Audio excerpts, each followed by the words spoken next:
Is Liv Morgan poised to defeat Rhea Ripley at WrestleMania? Let's get into it. Keep up! Hey guys, it's Will, and I'm back with another video. I have returned. The prodigal son has returned. Today we're talking about Liv Morgan. From time to time, I like to expose the IWC, and today we're going to be talking about this narrative that's running online. There are a lot of folks online who feel that Liv Morgan is going to return from injury, win the Royal Rumble, and take on Rhea Ripley at WrestleMania. Now, most of these people are Liv Morgan fans. It's gained enough traction that I think I have to address this. So I'm going to talk about why they believe that's going to happen, and then I'll give you my thoughts, okay? So why does so many of these people believe Liv Morgan is going to win the Royal Rumble and take on Rhea Ripley? Well, they claim it's because of the history. Liv Morgan and Rhea Ripley have history. That's what they say. They were a tag team. Rhea Ripley turned heel and attacked Liv Morgan. Yeah, so that's the biggest reason they give. They had history and they believe that it's the best story. So that's pretty much the reason, okay? And they also believe that this is a time to create a new star in Liv Morgan. But of course, these are Liv Morgan fans mostly, so of course they would want that, right? So that's why they think Liv Morgan will dethrone Rhea Ripley. So let's talk about that history. Liv Morgan and Rhea Ripley were a tag team. What kind of tag team are we talking about? Are we talking about the Hardy Boys, FTR, the Usos? Did they have a long championship reign? Did they have a long history together? Rhea Ripley and Liv Morgan started tag teaming together in early March of 2022. The tag team ended mid-April. They were a tag team for less than 2 months. I kid you not. This is the history that folks are referring to, okay? A less than 2 month tag team. They didn't even have a tag team name. Live for Brutality was an online thing. This was very much two single competitors that were put together to create a tag team to facilitate the Fatal 4-Way at WrestleMania. There was this Fatal 4-Way championship match at WrestleMania. They needed tag teams, so they put Liv Morgan and Rhea Ripley together. And that's why the tag team happened. No, this was a 6-week tag team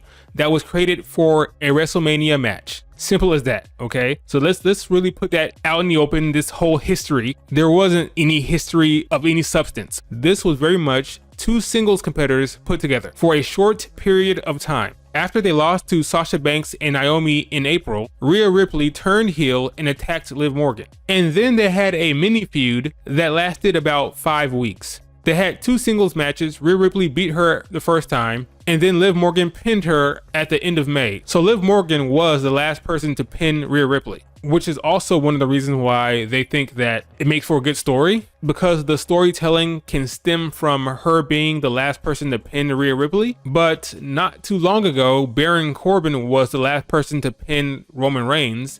I don't think that should be a factor on who should be dethroning Rhea Ripley at all. I think that's a joke. So after the last match in May and Rhea Ripley went on to win the #1 contenders match, they didn't see each other again until the Royal Rumble in a match. Rhea Ripley came in at 1, Liv Morgan came in at 2, and it lasted the entire Royal Rumble, basically. Fast forward a few months, Liv Morgan is in another tag team with Raquel. They started getting into Rhea Ripley's business. They ran down to the ring to help Natalya when she was getting beat up by Rhea. Rhea did not like this. She injured Raquel, and that's what caused them to lose their tag team titles to Chelsea and Sonya. Liv Morgan was upset that Raquel got injured and they lost the titles, so she ran down to the ring and attacked Rhea Ripley in the main event. Unfortunately, she injured herself, so they had to find a way to write her off screen. So they had a match scheduled between Rhea Ripley and Liv Morgan. Rhea Ripley beat up Liv Morgan and took her out, so that is why Liv Morgan is not on TV. So this is all part of the history argument. They're saying it makes for good storytelling for Liv Morgan to return from injury, win the Royal Rumble, and take out Rhea Ripley, the woman who was in a tag team with her before, and the woman who took out her tag team partner Raquel and put her on the shelf for a long period of time. So that's the story here. So that's the whole history angle. I don't think the history argument works. It's not relevant or important enough for that to matter for Liv Morgan going forward. So as you can probably guess by now, I don't believe Liv Morgan is going to dethrone Rhea Ripley. I think there's almost no chance of that.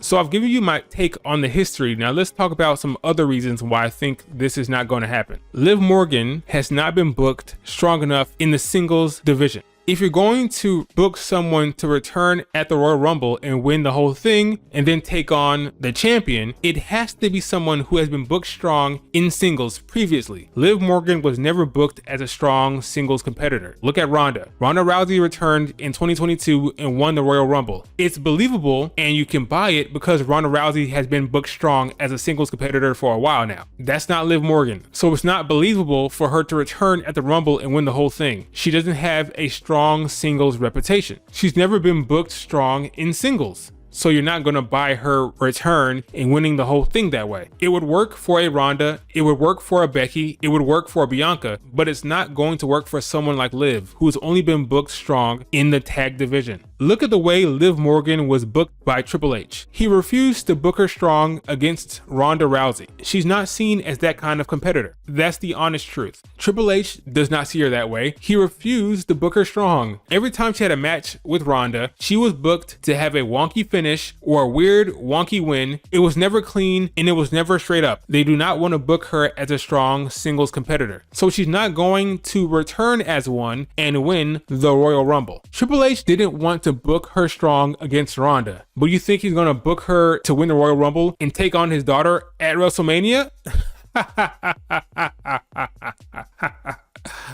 Oh man, I'm sorry. Like, be honest with yourself. The Eradicator, Rhea Ripley!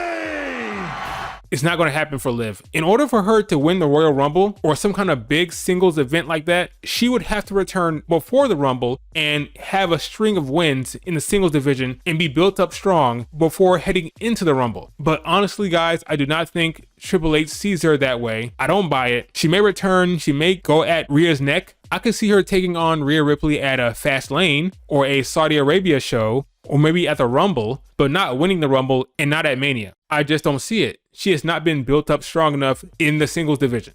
The last and final reason why I think this is a pipe dream, Triple H has already teased other more compelling matchups. He has teased Rhea Ripley versus Bianca. He has teased Rhea Ripley against Becky. Those are the two matches that are most likely to happen at Mania. Rhea versus Becky, Rhea versus Bianca. Pick one. Those are the two. He's not going to bypass the two matches that he has teased for Liv Morgan, someone who has not been booked strong in the singles division. I'm sorry. You're going to get Rhea Ripley versus Bianca, or you're going to get Rhea Ripley versus Becky. Simple as that. So that's why I believe this is not going to happen for Liv Morgan, folks. The history just isn't that long or important or compelling. She has not been booked strong enough in the singles division over her career, and Triple H has already been teasing more compelling and believable matchups. Now, I know what some of you are going to say. Weren't you the one who said Liv Morgan was not going to win Money in the Bank last year? That's me. Yeah, that was me, and I stand by that video. That decision was stupid, and I was proven to be right. Listen to me and listen to me good, okay? Never book a babyface to cash in on an injured opponent. It will never turn out well. What you are doing is you are telling your audience that the babyface is weak and cannot win it any other way. And that is what they're doing with Liv Morgan. Liv Morgan is not seen as strong. What they are telling you is the only way she's going to win that belt is if she has an advantage. That is not how you book a babyface champion. Not only was she cashing in on an injured opponent, Ronda Rousey was a babyface. She cashed in on an injured babyface. That is stupid. If you weren't going to turn Liv heel, that is a dumbass decision. And that's on Vince. Triple H did not want that. And it was stupid. Triple H had to take that decision and work with it and find a way to book Liv Morgan to lose the belt, someone he did not want to book strong at all. And that is simply the reality, folks. So, in conclusion, I do not believe Liv Morgan is going to win the Royal Rumble and face Rhea Ripley at WrestleMania. The history is not that long or compelling. She has not been booked that strong in the singles division, and there are other more believable matchups that have been teased. What are your thoughts, guys? Do you agree with me? Am I wrong? Do you think Liv Morgan is absolutely going to win the Royal Rumble and take on Rhea Ripley? Let me know. Also, let me know what else you want me to talk about in the comments. I have returned to YouTube. We'll see how this goes. Like and subscribe if you want more, and I will talk to you later. Kip up!